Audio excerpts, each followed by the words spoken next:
وقال ربكم ادعوني أستجب لكم.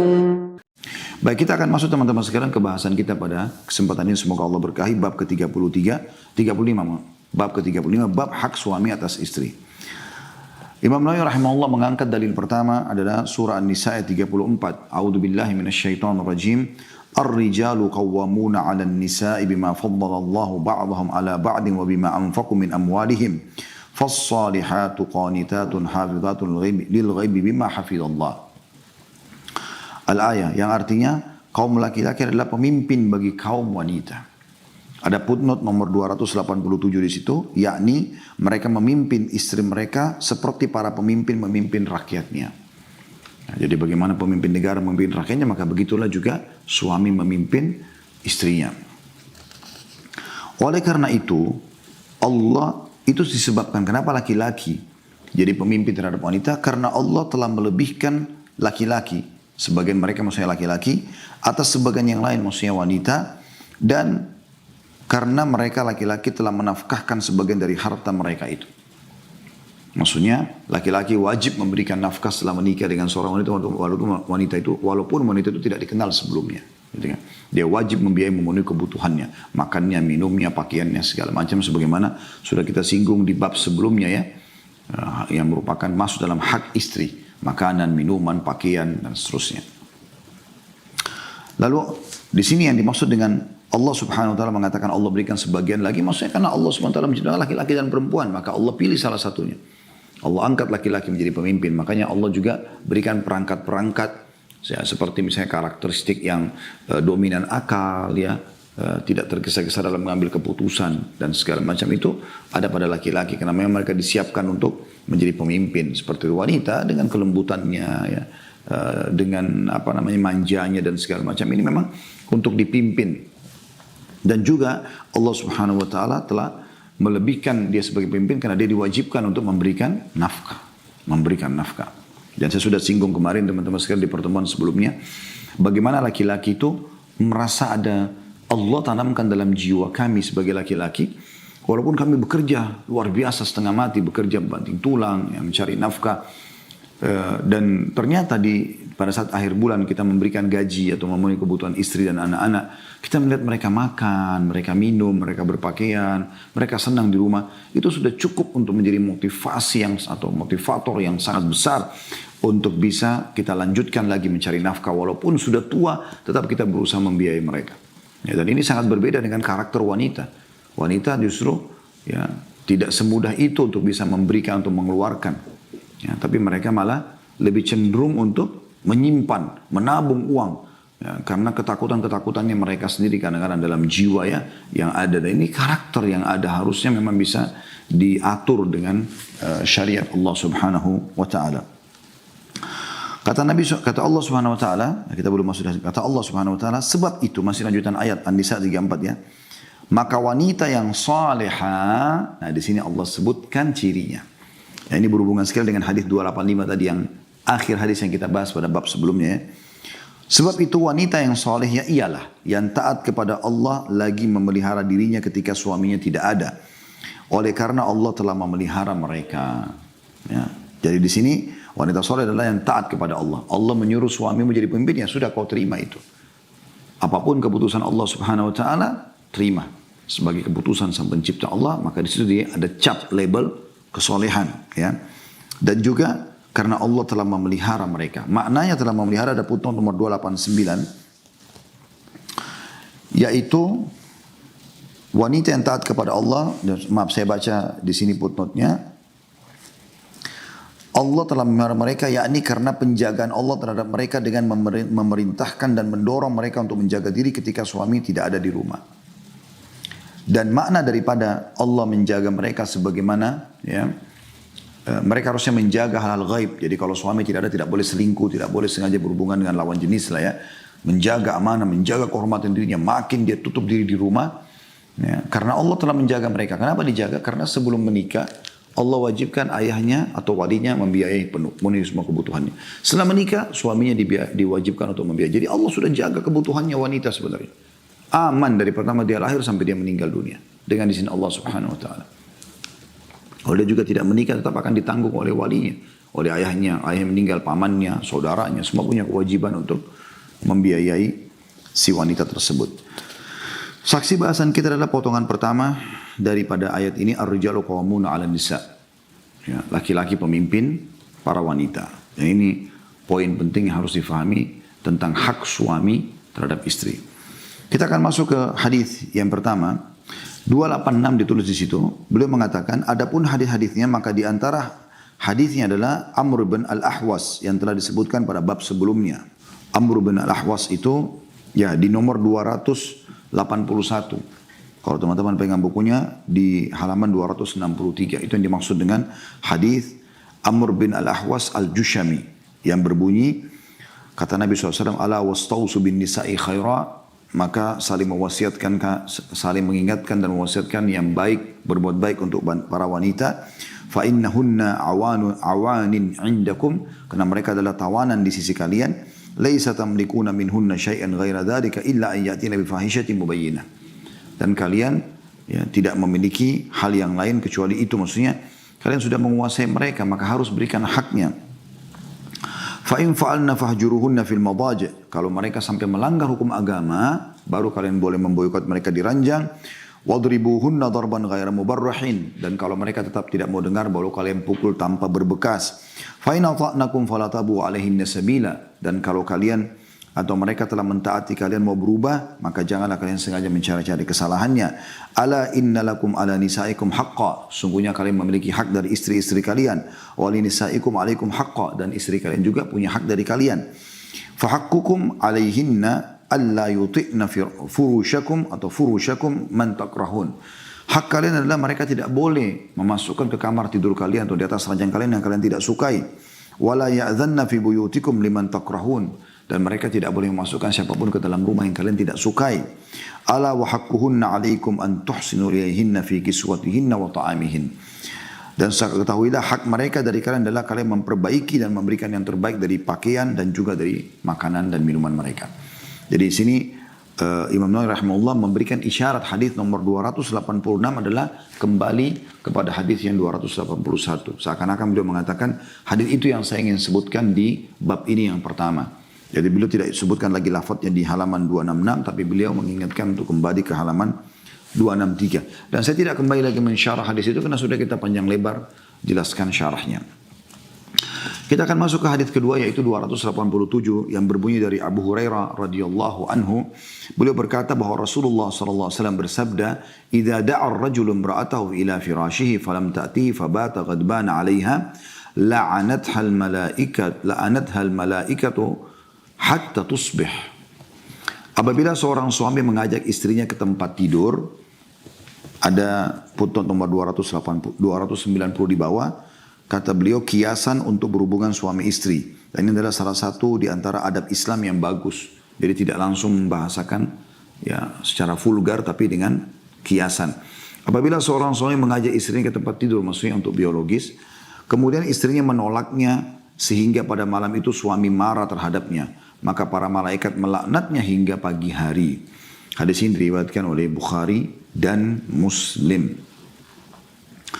Saya akan syarah sekaligus nanti. Juga dalam riwayat milik mereka berdua, maksudnya Bukhari Muslim juga berbunyi, masih di nomor yang sama ya, 287, ada 3 riwayat di sini.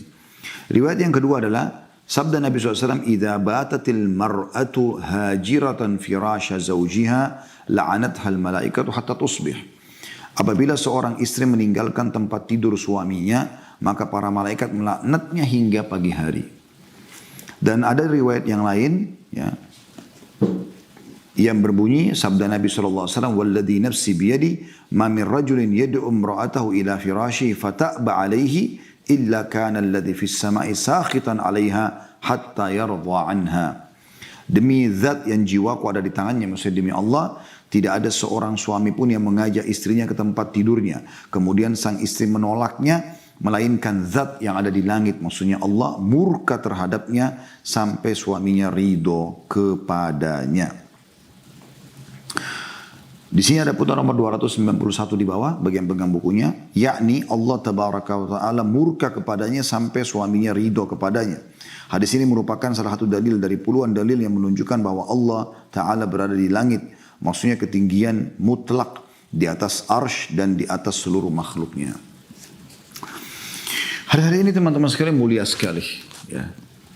Menyinggung inti bahasan tentang masalah pentingnya biologis dalam rumah tangga. Ini pelajaran pertama yang kita ambil dari hadis. Jadi biologis dalam rumah tangga adalah 50% ya, dari rumah tangga itu sendiri.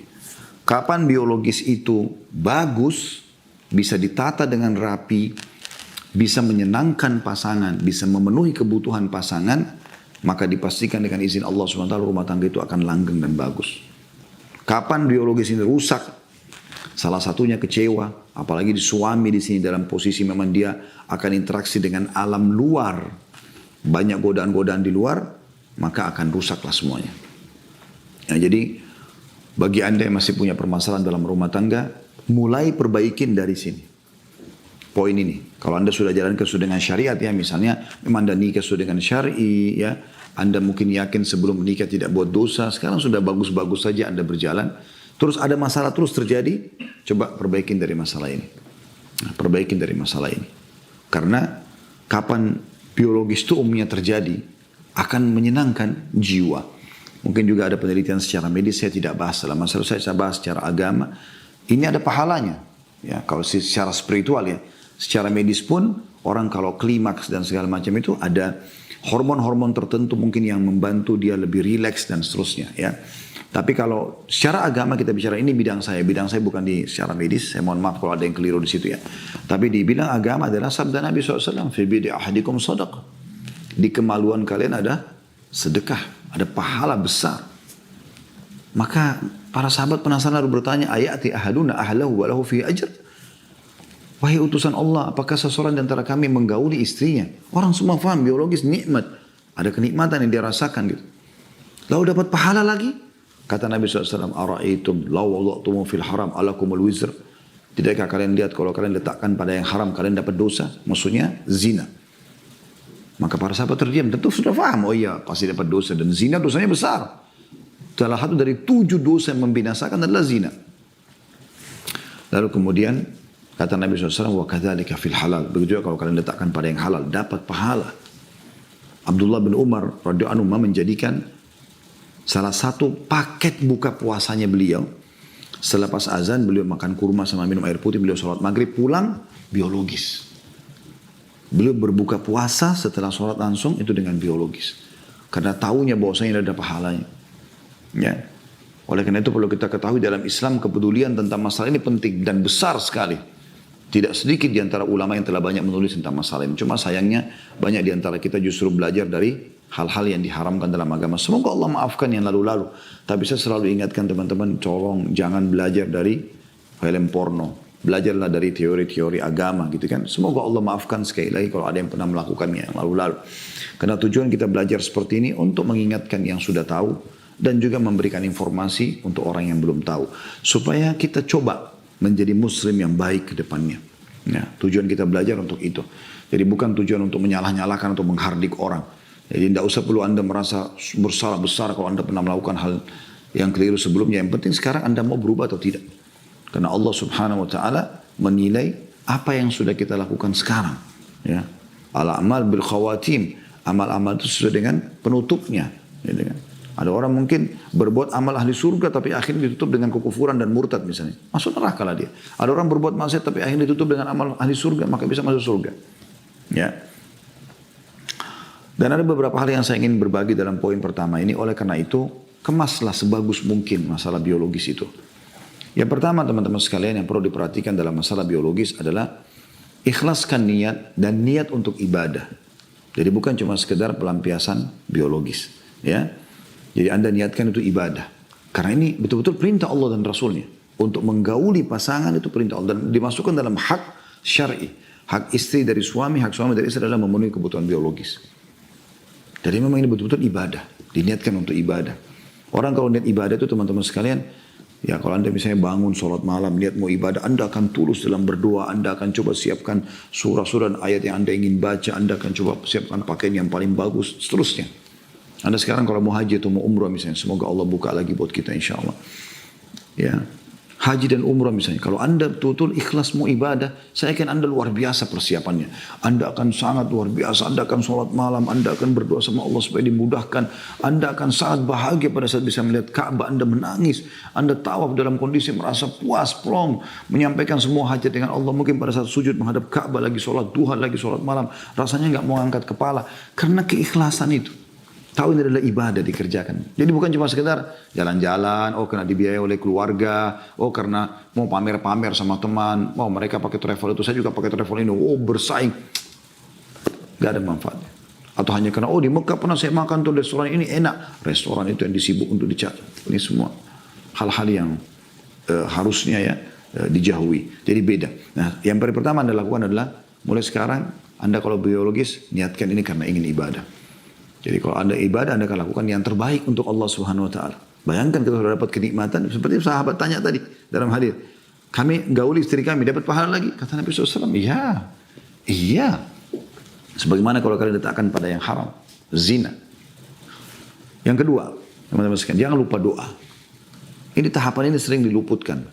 Sebagaimana sabda Nabi SAW, kalau seseorang di antara kalian mau menggauli istrinya, kemudian dia membaca, Allahumma jannibna syaitan, ya Allah jauhkan dari kami dari syaitan, wajannibis syaitan lima razaqtana, dan jauhkanlah syaitan dari apa yang kau karuniakan kepada kami. Kata Nabi SAW, kalau mereka dikaruniai anak karena biologis itu, maka anak itu tidak akan diganggu oleh syaitan selamanya. Itu luar biasa. Ya. Baca doa ini. Kalau sudah mulai mau bersentuhan segala macam, dari awal baca. Itu keberkahan yang Allah SWT berikan. Yang ketiga, teman-teman sekalian, selalu berpikir untuk memuaskan pasangan. Ya. Ada sebuah riwayat saya pernah temukan ya. Tapi mungkin butuh ditelusuri lagi. Semoga saja hadis ini termasuk hadis yang dipakai. Karena saya baca di salah satu buku dulu tentang masalah biologi. Saya juga sekarang tidak teringat bukunya. Tapi saya teringat riwayat itu. Yang kata Nabi SAW, kalau seseorang dari kalian sedang berada di antara 4 kaki istrinya, maksudnya sedang akan melakukan biologis di atasnya gitu kan, maka seharusnya dia berijtihad, dia serius dalam masalah itu. Maksudnya adalah berikan hak pasangan itu. Berikan hak pasangan itu supaya dia merasa puas dengan kita. Kita bisa bayangkan teman-teman bagaimana sih indahnya biologis itu kalau seandainya si suami berpikir untuk memuaskan istrinya, istri juga berpikir untuk memuaskan suaminya. Bagaimana mereka mengemas dan bergelora dalam masalah hal yang halal. Yang keempat, ya, lakukan dalam kondisi suasana, kondisi tenang, nyaman. Ya, itu penting sekali. Ini saya sebutkan dalam salah satu poin dalam manajemen rumah tangga Islami.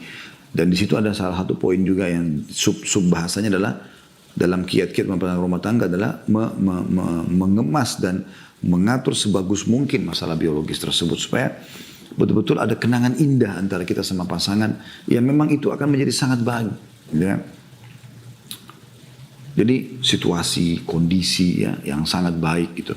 Mungkin dalam kondisi anak-anak tidur, kalau sudah punya anak-anak, kondisi kamar yang bersih, yang rapi, kondisi kita sendiri bau badan, mulut, pakaian, ya, gerakan-gerakan, tutur kata yang dipilih, semuanya harus yang bagus. Supaya memang betul-betul menjadi sebuah hadiah termahal buat kita. Jangan biologis berlalu begitu saja teman-teman sekalian. Setiap biologis harus punya makna. Harus punya makna, harus punya kenangan. Ya, sehingga kita, kalau tentu ini tidak lepas dari poin-poin yang sebelumnya ya.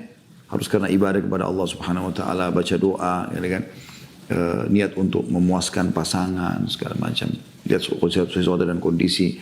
Kemudian juga tidak luput teman-teman sekalian, yang kelima adalah mengkonsumsi makanan-makanan yang dan minuman yang disukai oleh Nabi SAW ya. Semoga ini termasuk makanan-makanan sehat tentunya. Seperti Nabi SAW sering mengkonsumsi semangka sama kurma, ya, buah-buahan ya. Nabi SAW juga makan daging, Nabi SAW makan ini, makan. Jadi hal-hal yang mungkin ada bab sendiri dalam masalah bab adab makan. Anda lakukan itu, atau mungkin makanan-makanan kesehatan. Yang penting teman-teman di sini jauhi makanan-makanan haram. Karena juga banyak orang yang tidak mau tahu ya, demi untuk keperkasaan dia, demi untuk dia maniak tanda kutip di sini dalam masalah biologis, maka dia konsumsi sembarangan walaupun itu haram. Ya, ada yang meminum darah ular lah, ada yang memakan daging inilah, daging itu, yang mungkin itu haram dalam Islam, nggak dibolehkan gitu ya. Karena saya pernah isi di salah satu TV swasta waktu itu acara, judulnya memang halal, tentang konsumsi darah gitu.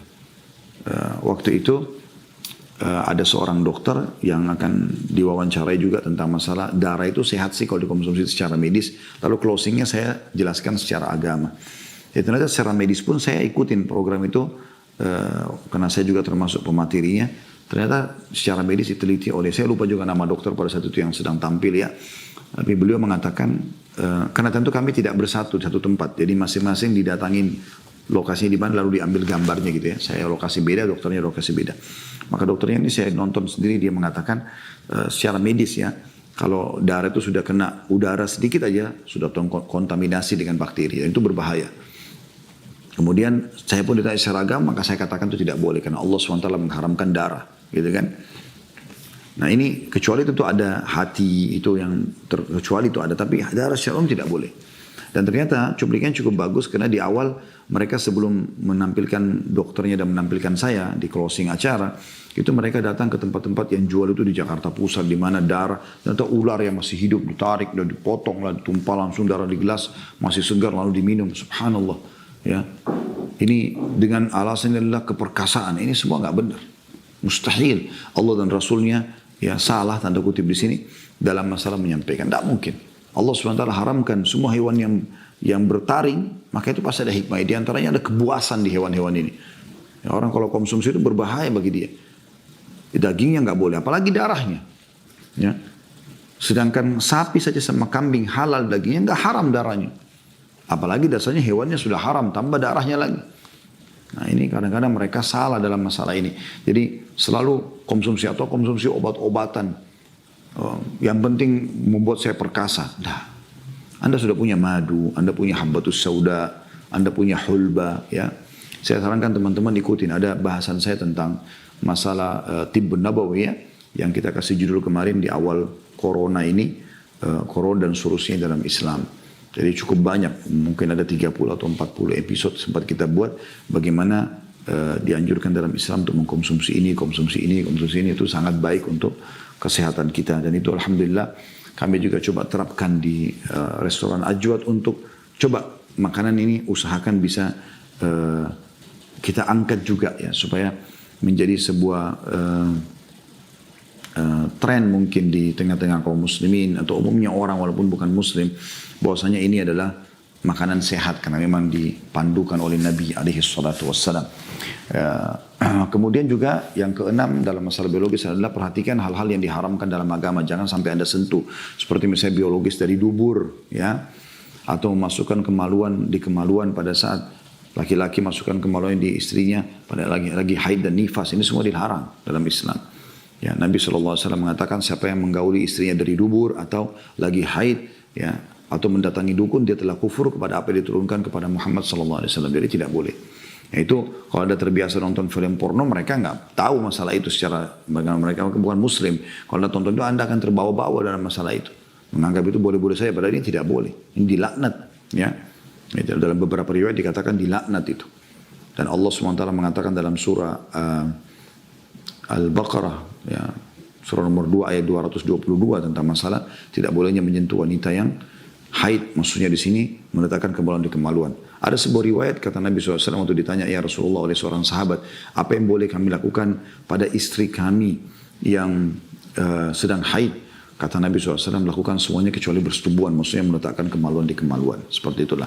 Dan ini sudah panjang lebar saya jelaskan, ada bahasan kita di YouTube, bisa Anda nonton di playlist kajian tentang kitab mahkota pengantin. Ya, itu sudah panjang lebar kami paparkan insya Allah masalah biologis yang sehat dalam agama Islam. Ini Allahu alam yang yang saya hubungkan dengan faedah pertama dari hadis, singgungan tentang masalah biologis dan pentingnya kedudukannya dalam Islam.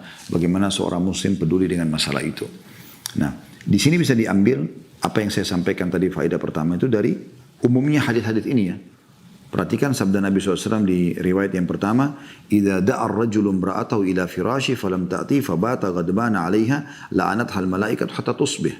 Apabila seorang suami mengajak istrinya biologis, kemudian istrinya menolaknya, sehingga pada malam itu suami marah terhadapnya, maka para malaikat melaknatnya hingga pagi. Melaknat artinya berdoa agar diangkat berkah hidupnya. Dalam riwayat yang satu lagi, yang kedua, "Idza batatil mar'atu hajiratan firasha zawjiha la'anathal malaikat hatta tusbih." Apabila seorang istri meninggalkan tempat tidur suaminya, maka para malaikat melaknatnya hingga pagi hari. Terus berdoa semalam suntuk itu agar diangkat berkah hidupnya. Begitu juga dalam riwayat yang ketiga, kata Nabi SAW, "Walladhi nafsi biyadih." Bersumpah atas sama Allah, demi jiwa Muhammad yang dalam genggamannya. Di tangan Allah SWT. "Ma min rajulin yad'u imra'atahu ila firashihi fata'ba alaih." Tidak ada seorang suami pun yang mengajak istrinya untuk bergaul, untuk biologis, lalu dia nolak.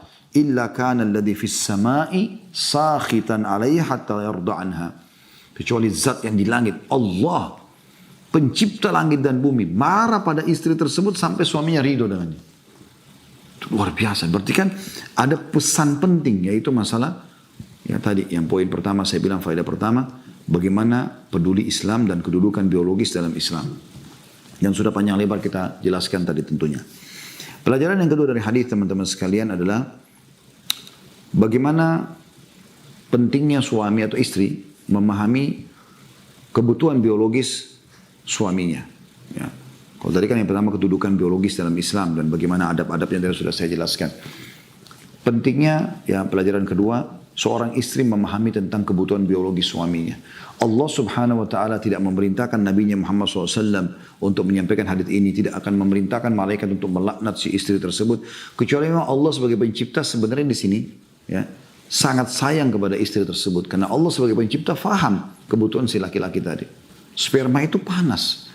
Umumnya emosional terjadi dalam rumah tangga justru karena sperma yang tidak tertumpahkan. Sperma itu kalau tertumpahkan maka akan sangat meredam emosional dalam rumah tangga. Ya. Tapi kebanyakan wanita tidak faham masalah itu. Tidak peduli dengan kebersihan dirinya, tidak peduli dengan keromantisan dengan suaminya, tidak peduli dengan makanan yang layak dikonsumsi di rumah, tidak peduli dengan tempat situasi, pokoknya jauh sekali.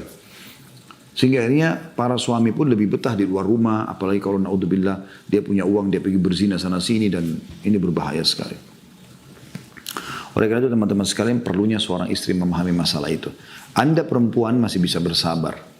Kalau laki-laki tidak seperti Anda harus paham masalah itu. Kadang-kadang ada mungkin istri yang nyeletuk ngomong, apa tidak bosan ya, misal. Ya, saya pernah dapatkan beberapa pertanyaan atau perkataan begitu ya. Jadi suaminya itu hampir tiap hari minta biologis atau apalah gitu. Jadi dia bilang mungkin dia sendiri merasa kejenuhan ada.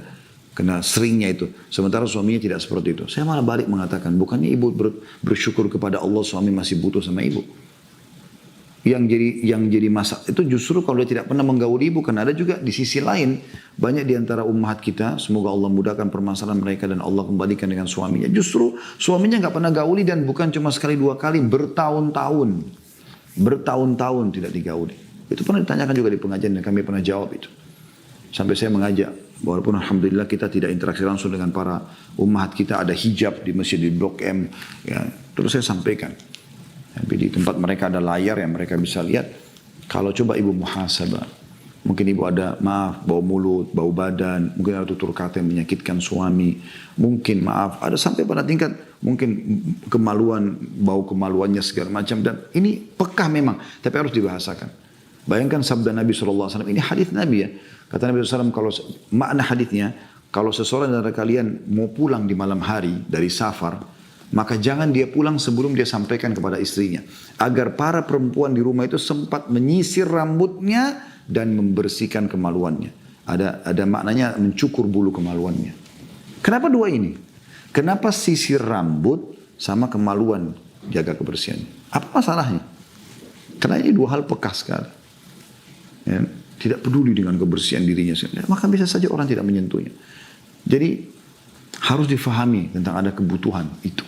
Maka tadi di poin pertama saya bilang kemas sebagus mungkin, seindah mungkin, sebagus mungkin. Itu sesuatu yang kita seperti selalu menciptakan kenangan baru pada saat biologis itu terjadi. Bagaimana kita ciptakan itu? Nah itu yang dimaksudkan di dalam manfaat yang kedua ini. Manfaat yang ketiga atau faedah yang ketiga dari hadis yang kita pelajari hari ini insya Allah adalah adanya malaikat dan kita beriman kepada malaikat tersebut. Ya, kita beriman tentang keberadaan malaikat karena ada malaikat di sini dikatakan melaknat perempuan sampai pagi. Ya. Kemudian pelajaran yang keempat adalah tidak bolehnya wanita meninggalkan ranjang suaminya, ya, atau menolak biologi suami. Ya, ya boleh meninggalkan ranjang. Kata sini tidak boleh sengaja kalau ngambek sedikit pindah kamar sebelah, tidak mulai ini biologi suaminya dan segala macam gitu ya. Ada riwayat unik di sini. Saya yakin ibu-ibu mungkin ada yang bertanya di dirinya kalau yang mengikuti pertanyaan ini. Lalu bagaimana kalau kami lagi tidak mood? Lalu bagaimana kalau kami lagi ngambek? Jawabannya begini. Pernah ada ukhti muslimah, seorang wanita datang ke rumah Aisyah radhiyallahu anha. Dan kebetulan Aisyah berkata pada malam itu adalah malamku yang akan didatang oleh Nabi SAW. Datanglah wanita itu. Maaf, begini riwayatnya. Mohon maaf, saya ubah kembali. Bukan perkataan Aisyah mengatakan malamku. Jadi riwayatnya telah datang seorang wanita kepada Ummul Mukminin Aisyah dan berkata begini. Wahai Ummul Mukminin, apakah kami berdosa sebagai seorang istri pada saat kami tidak melayani kebutuhan biologi suami karena lagi tidak mood atau lagi marah? Lagi betul-betul sumpek, lagi ada masalah. Dan lagi ngambek sama suami. Bisa saja mungkin karena ada kematian keluarga, ada masalah apa, anaknya buat masalah, atau dia sendiri lagi ngambek karena suaminya lagi buat salah misalnya. Apakah kami berdosa kalau kami tidak layani biologis? Apa kata Nabi SAW? Apa kata Aisyah radhiyallahu anha? Iya. Bahkan kalau seseorang di antara kalian sudah ada di atas untanya, kalau kita sekarang di atas mobil, udah mau jalan nih, udah rapi, udah mau jalan, dipanggil oleh suaminya, wajib dia datang untuk menjawabnya. Gak ada alasan. Lalu kemudian kata perempuan tersebut, bagaimana kalau kami sedang haid? Kata Aisyah, saya akan berbagi pengalamanku. Kata Aisyah, satu malam pernah, di mana malamku, nah di sini yang tadi saya bilang di malamku itu di akhir perkataan beliau. Beliau cuma menceritakan ya. Pernah satu malam di malam hakku untuk Nabi SAW menginap karena Nabi SAW poligami. Maka pada saat itu aku sedang membuatkan adonan roti buat Nabi SAW. Kemudian menunggu Nabi datang baru dipanasi kan gitu. Datanglah Nabi SAW. Kemudian tradisi beliau kalau masuk ke dalam rumah, beliau biasa memadamkan. Kalau kita sekarang lampu ya, dipadamkanlah sumbu-sumbu minyak yang menyalakan api, dipadamkan semua. Kemudian Nabi SAW sempat ke masjid karena ada hajatnya. Karena Nabi SAW lama, maka saya pun tertidur. Lama kemudian Nabi SAW masuk ke dalam rumah, kemudian mengatakan, wahai Aisyah, aku kedinginan gitu kan. Maka Aisyah faham itu adalah panggilan biologis. Kata Aisyah, ya Rasulullah, aku sedang haid. Kata Nabi SAW, regangkanlah kedua pahamu. Lalu Nabi SAW meletakkan pipinya di paha Aisyah. Artinya ini bahasa kiasan, walaupun kau sedang haid, ya, bisa kau layani suamimu dengan cara yang lain. Jadi yang penting tidak meletakkan kemaluan di kemaluan, gitu kan. Itu poin yang mesti digarisbawahi karena yang diharamkan saja yang kita jauhi. Yang lainnya, istimta atau menikmati pasangan dibuka pintunya dalam Islam. Tidak ada sesuatu yang dilarang di situ kecuali yang tadi meletakkan kemaluan di kemaluan pada saat haid dan nifas dan meletakkan kemaluan di dubur. Itu yang tidak boleh. Tapi kalau yang lain semuanya dibolehkan, gitu kan. Maka ini poin juga yang perlu digarisbawahi tentunya ya. Kecuali keadaan misalnya ukhti muslimah lagi sakit dan kita pun sebagai suami harusnya paham masalah itu ya. Jadi harus bisa pengertian kalau lagi sakit memang itu apa boleh buat gitu. Ya, tapi kalau nggak ada udzur, nggak ada apa, hanya karena malas, hanya karena merasa suaminya lebih miskin dari dia, atau dia merasa lebih pintar, atau sudahlah suami saya lain tidak penting, nah, itu semua hukumnya haram dalam Islam, tidak boleh tentunya. Ya, itu terjadi juga pada laki-laki. Kenapa ada sahabat mengatakan, ya Rasulullah, apakah kami tetap dapat pahala pada saat kami gauli istri kami sementara kami lagi tidak ingin? Kata Nabi SAW, iya. kau bisa tetap meniatkan untuk memberikan hak dia atau engkau niatkan untuk mendapatkan anak. Jadi itu poin yang juga harusnya di garis bawahi. Dan ini pelajaran yang kita bisa ambil dari riwayat-riwayat yang kita pelajari insya Allah.